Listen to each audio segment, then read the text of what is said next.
mahali ambako msikilizaji anakusikiliza, damu yako imguse na Roho yako Mtakatifu amfundishe na kumfunulia siri hizi tunapoendelea kujifunza pamoja mahali hapa, katika jina la Yesu na kwa damu ya Yesu Kristo aliye hai, amen.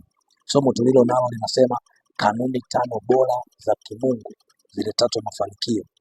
Kanuni 5 bora za kimungu ziletazo mafanikio. Na somo hili msingi wake umejengwa katika kitabu cha Injili ya Yohana Mtakatifu sura ya 15 mstari wa kwanza hadi wa 8. Injili kama ilivyoandika Yohana Mtakatifu sura ya 15 mstari wa kwanza hadi wa 8, na Mungu linasema, mimi ndimi mzabibu wa kweli na Baba yangu ndiye mkulima. Kila tawi ndani yangu lisilozaa uliondoa, na kila tawi lizaalo ulisafisha ili lizidi kuzaa. Nanyi mmekwisha kuwa safi kwa sababu ya lile neno nililowaambia. Kaeni ndani yangu nami ndani yenu. Kama vile tawi lisiloweza kuzaa peke yake lisipokaa ndani ya mzabibu, kadhalika nanyi msipokaa ndani yangu. Mimi ni mzabibu, ninyi ni matawi. Akae ndani yangu nami ndani yake, huyo huzaa sana. Maana pasipo mimi ninyi hamwezi kufanya neno lolote. Mtu asipokaa ndani yangu hutupwa nje kama tawi na kunyauka. Watu huyakusanya na kuyatupa motoni yakateketea. Ninyi mkikaa ndani yangu na maneno yangu yakikaa ndani yenu, ombeni mtakalo lolote nanyi mtatendewa. Hivyo kutukuzwa Baba kwa vile mzaavyo sana, nanyi mtakuwa wanafunzi wangu. Bwana Yesu asifiwe. Kwenye hiyo Injili ya Yohana tumesoma sura ya 15, Yesu anaeleza kanuni za msingi kwa ajili ya tawi liendelee kuzaa. Na hapa Biblia inapoeleza kwa habari ya tawi liendelee kuzaa, tawi analokuwa analilenga ni tawi limebeba picha ya mwanadamu, yaani mimi na wewe ndio tawi. Maana anasema mimi ndimi mzabibu, kwa hiyo yeye Yesu ndiye mzabibu na sisi ni matawi. Anatoa kanuni ya msingi kwa ajili ya tawi ili liendelee kuzaa, na anaweka kielezi pale kwenye ule mstari wa 5, anasema huyo huzaa sana. Hili neno sana linaeleza kile kiwango cha mafanikio kitakacho kuwepo, kwamba huyu mtu hataishia tu kufanikiwa kawaida, lakini mafanikio yake yatakuwa ya kiwango cha juu sana. Sasa kufuatana na hili somo tulilonalo, tutajifunza kanuni 5 bora za kimungu ziletazo mafanikio. Kutoka kwenye haya maandiko tutajifunza vitu kadhaa. Jambo la kwanza, tuanze kuangalia kanuni kwanza, maana yake nini hasa. Tunaposema kanuni, maana yake nini? Kanuni ni kweli thabiti zinazojenga msingi ya kufanikisha jambo fulani. Kweli thabiti zinazojenga msingi wa kufanikisha jambo fulani. Kwa mfano, tumepita shuleni, ukisikia kanuni ya kujumlisha, ni kweli fulani ambayo inamwezesha mwanafunzi kupata jibu. Ukiambiwa 2 jumlisha 2, ukiandika 0 umekosa. Kwa sababu gani? Kanuni iliyotumika ni kujumlisha. Lakini ukiambiwa 2 toa 2, ukaandika 0 ni sawa sawa, kwa sababu kanuni iliyotumika pale ni ya kutoa. Kwa hiyo kanuni ni kweli zilizojengwa ili kufanikisha jambo fulani. Lakini pia tunaweza tukasema ni kweli zinazowezesha mafanikio katika nyanja husika. Ni kweli zinazowezesha mafanikio katika nyanja husika. Hiyo inaitwa kanuni. Kanuni zinakuwa na tabia zake. Kabla tujaingia kwenye somo, kuna kanuni ambazo Yesu alizisema. Lazima tujue kanuni ni nini, lakini tabia za kanuni. Tabia mojawapo ya kanuni ni kwamba kanuni ni kitu cha kudumu. Ni kitu cha kudumu. Maana kinakaa kizazi na kizazi. Wazee wetu walisoma hesabu hizo za kujumlisha, na sisi tumesoma na watoto wetu watasoma. Kwa sababu ni kanuni ilishawekwa. Kwa hiyo inadumu kizazi na kizazi. Kwa hiyo hizo kanuni alizoweka Yesu zinadumu kizazi na kizazi. Lakini jambo la pili, kanuni hazibadiliki. Kanuni haiwezi kubadilika kulingana na mazingira, haiwezi kubadilika kulingana na umri, haiwezi kubadilika kulingana na kiwango cha fedha, haiwezi kubadilika kulingana na kiwango cha cheo. Kanuni inabaki kuwa ni kanuni. Kama mtu anasoma shule ya msingi atajumlisha, lakini hata kama anasomea doctorate bado akipewa hesabu ya kujumlisha atajumlisha, hatafanya kinyume, kwa sababu kanuni haibadiliki. Lakini pia jambo la tatu, kanuni hutumika popote. Kanuni inatumika popote. Uwe huko Tanzania utatumia kanuni hiyo hiyo. Uwe huko Marekani utatumia kanuni hiyo hiyo. Uwe kwenye nchi yoyote utatumia kanuni hiyo hiyo. Mahali popote kanuni inabaki ni kanuni hiyo hiyo. Kwa hiyo maana yake ni nini? Hizi kanuni za Yesu hazibadiliki, lakini pia hizi kanuni za Yesu zina uwezo wa kutumika mahali popote kwa mtu yeyote ambaye anataka kufanikiwa. Lakini jambo la nne, kanuni huwa haibadiliki, haiharibiki na kitu chochote. Ukichukua mfano wa kiberiti, kiberiti unaweza kukinunua dukani, lakini ukikiweka vibaya kikapata unyevunyevu kinaharibika, hakiwezi kuwaka tena. Lakini kanuni za Yesu haziko hivyo. Mahali popote zenyewe zinafanya kazi. Utakapojifunza uwe makini sana kuzingatia, kwa sababu haziathiriki na kitu chochote, na ukizifuatilia zitakupa mafanikio. Lakini sifa ya tano ya kanuni ni kwamba kanuni ikikiukwa huwa inaleta madhara. Kanuni ikikiukwa huwa inaleta hasara.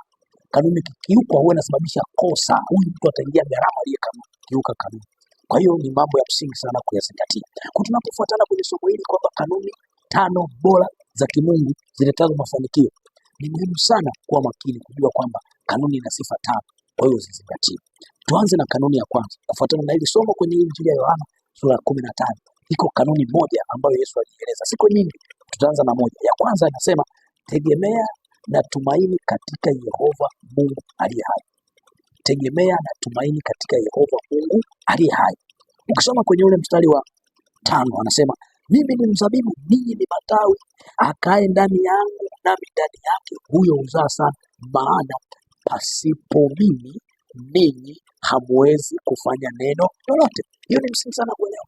Pasipo yeye hatuwezi kufanya neno lolote. Kwa tafsiri yake ni tunatakiwa kutegemea na kutumaini katika Mungu aliye hai ili tuweze kufanya lolote. Tunaposema kutegemea na kutumaini katika Mungu aliye hai, tunakuwa tunamaanisha kitu gani? Maana yake ni kwamba kukubali na kuamini kutoka ndani ya moyo kwamba pasipo Mungu mimi siwezi lolote. Na kwa maana hiyo unamkabidhi Mungu roho yako, nafsi yako, ufahamu wako na vyote ulivyo navyo, unamkabidhi yeye avimiliki na kuvitawala na kuviongoza. Kwa hiyo haufanyi maamuzi tofauti na Mungu aliyokuelekeza. Hapo unakuwa umempa Mungu nafasi na umemtegemea yeye na kumtumainia yeye. Bwana Yesu asifiwe. Unaweza kujiuliza, nikimtumainia na kumtegemea Mungu kitatokea kitu gani? Naomba tutaenda kusoma kitabu kile cha Yeremia sura ile ya 17. Kitabu cha Yeremia sura ile ya 17. Kwenye kitabu cha Yeremia sura ile ya 17 kuna kanuni kadhaa za msingi sana kuzizingatia, ambazo zinaeleza mtu anayetegemea na kutumaini katika Mungu atakutana na kitu cha namna gani.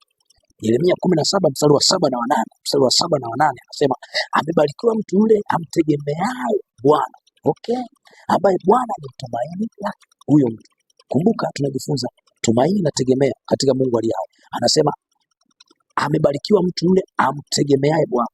Halafu ambaye Bwana ni tumaini lake. Huyo mtu atakuwaje? Mstari wa 8 anaeleza maana atakuwa kama mti uliopandwa kando ya maji.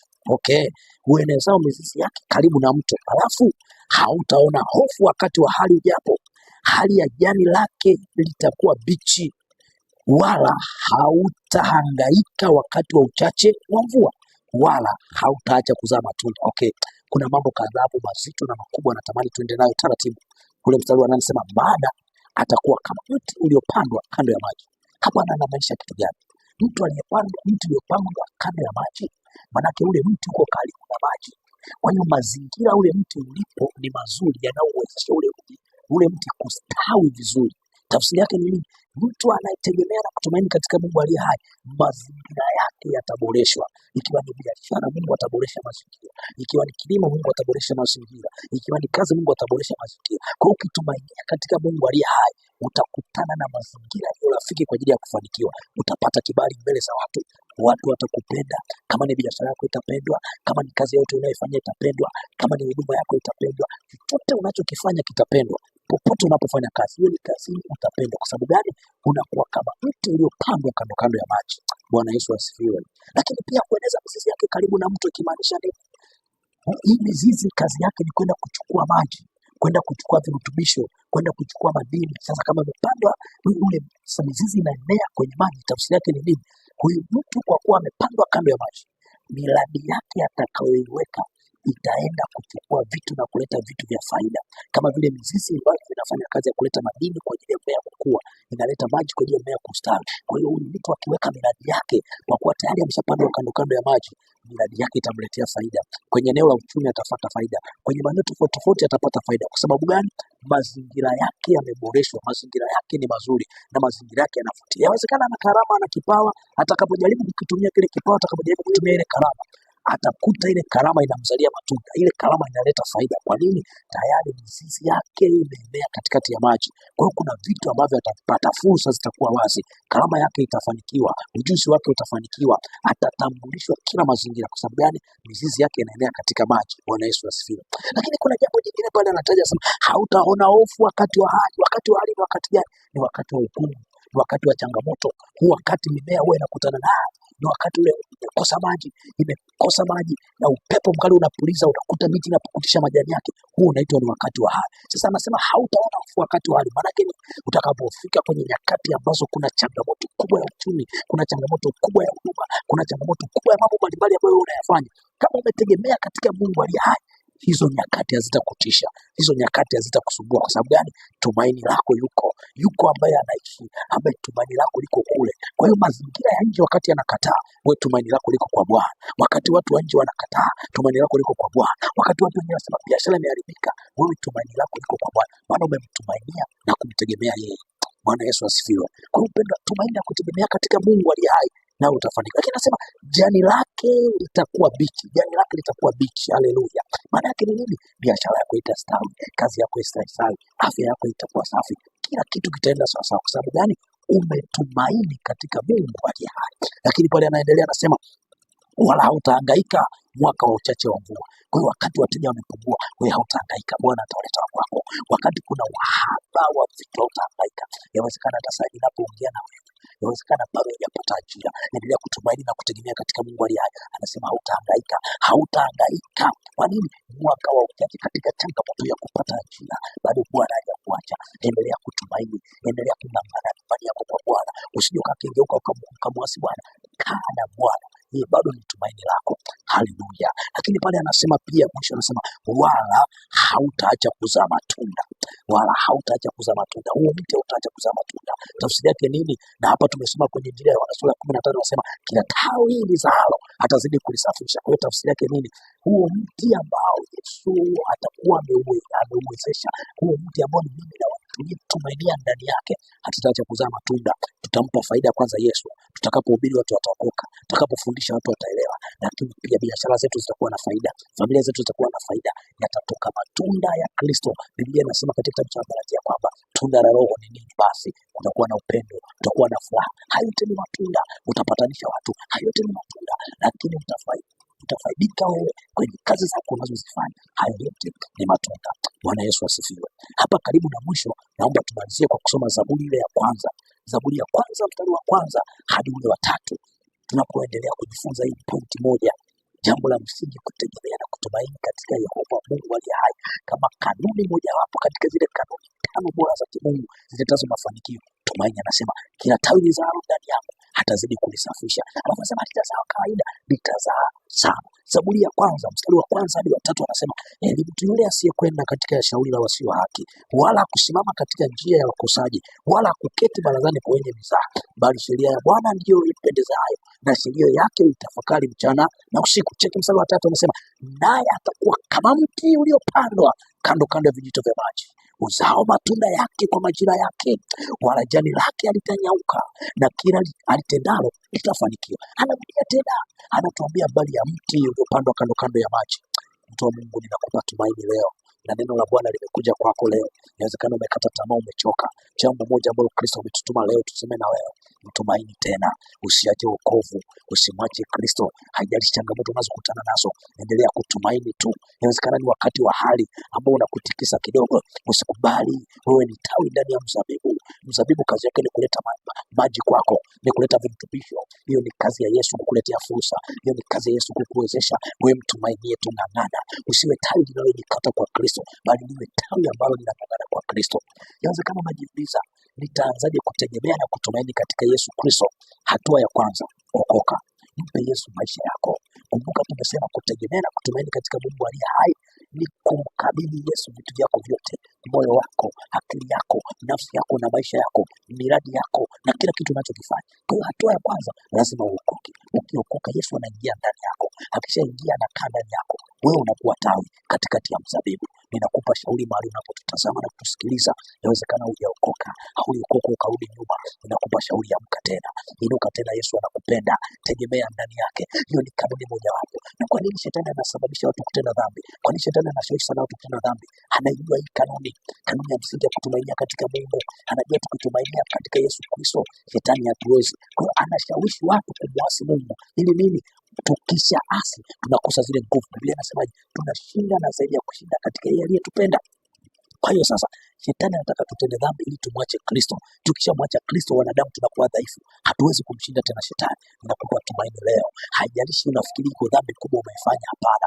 Geuza moyo wako, rudi kwa Kristo, kimbilia tena kwa Bwana. Na mahali ulipo, ngoja tukuombee sasa. Inawezekana moyoni mwako unasikia kuomba pamoja na sisi, nami ninakuombea saa hii. Ungana nasi kwa imani kabisa katika jina la Yesu Kristo aliye hai.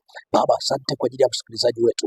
Mungu, tunasi damu yako imfunike, tunasi neema yako imfunike, na mahali popote alipo Bwana, moyoni mwake amenuia kabisa kukupa maisha, nasi tunamwombea katika jina la Yesu, katika damu ya Yesu Kristo aliye hai. Damu yako yenye nguvu, damu yako yenye uweza, damu yako yenye mamlaka, damu yako yenye ukuu Bwana, ikanene ndani yake. Achilia tumaini tena, nami naomba nguvu zako Roho Mtakatifu hapo alipo, anapotutazama saa hii, popote alipo, nguvu zako zifurike katika jina la Yesu. Tumaini lizaliwe tena, nguvu izaliwe tena, akasimame tena na kuendelea katika jina la Yesu Kristo aliye hai. Mungu, litukuzwe na kuhimidiwa jina lako. Asante kwa ajili ya somo hili, asante kwa ajili ya mtumishi wako aliyesikiliza. Mpe neema ya kutenda na kutekeleza katika jina la Yesu Kristo aliye hai. Amen.